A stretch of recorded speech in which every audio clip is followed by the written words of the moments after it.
দেখো যে কোনো বৃত্তের উপচাপে অন্তর্লিখিত কোন সূক্ষ্মকোণ, কোনো বৃত্তচাপের উপচাপ আর অধিচাপ আমাদের বুঝতে হবে আগে, এটা তো বুঝি না।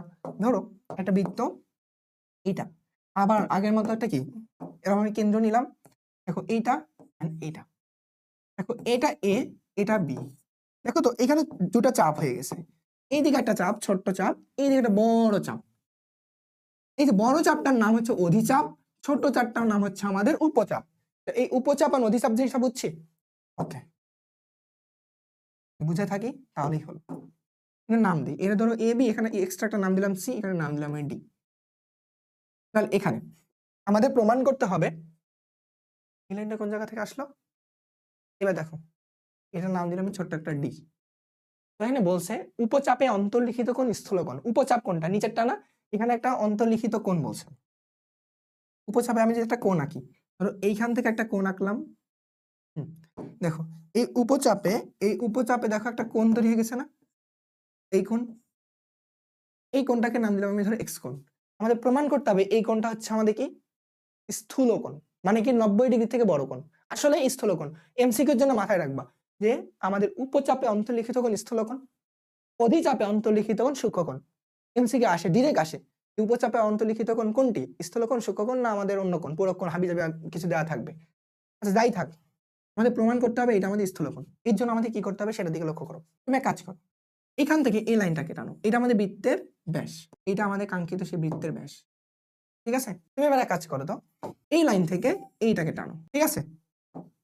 এইবার দেখো এইখানে যে কোণটা হয়ে গেছে, এই যে এই কোণটা, এই যে এই কোণটা, সাদা যে কোণটা দিলাম, এই কোণটা আমাদের 90 ডিগ্রি, অর্থাৎ এটার নাম দিলাম আমি হচ্ছে ধরো ডি। প্রমাণ করতে হবে কি বলতো, প্রমাণ করতে হবে এক্স কোণ, স্থূল কোণ, স্থূল কোণ, বুঝছো, এটা আমাদের প্রমাণ করতে হবে। তো এটাকে আমি এই কালার দিই, মানে এই এক্সটাকে আমাদের প্রমাণ করতে হবে স্থূল কোণ।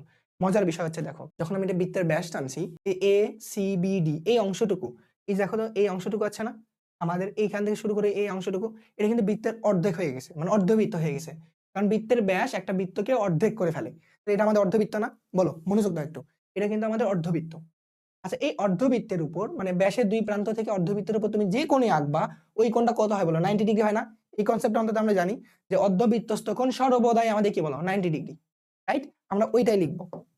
প্রমাণ হয়ে গেছে, কারণ দেখো এটা যদি 90 ডিগ্রি হয়, এর থেকে দেখো এটা কিন্তু একটু বড়, এটা একটু বড়, দ্যাট মিন্স 90 ডিগ্রি থেকে বড় কোণ মানে কি, সেটা স্থূল কোণ। আমরা এটা জাস্ট বাংলা কথা এখানে লিখে রাখবো, তারই প্রমাণ হয়ে গেছে।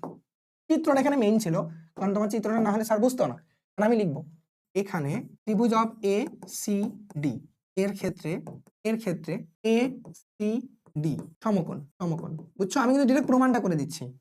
কেন না, এর মেনশনটা কি বলো, এর মেনশন হচ্ছে সি হচ্ছে অর্ধবৃত্তস্থ কোণ, এ সি ডি অর্ধবৃত্তস্থ কোণ, অর্ধবৃত্তস্থ কোণ সবসময় আমাদের 90 ডিগ্রি বা এক সমকোণ হয়, ঠিক আছে।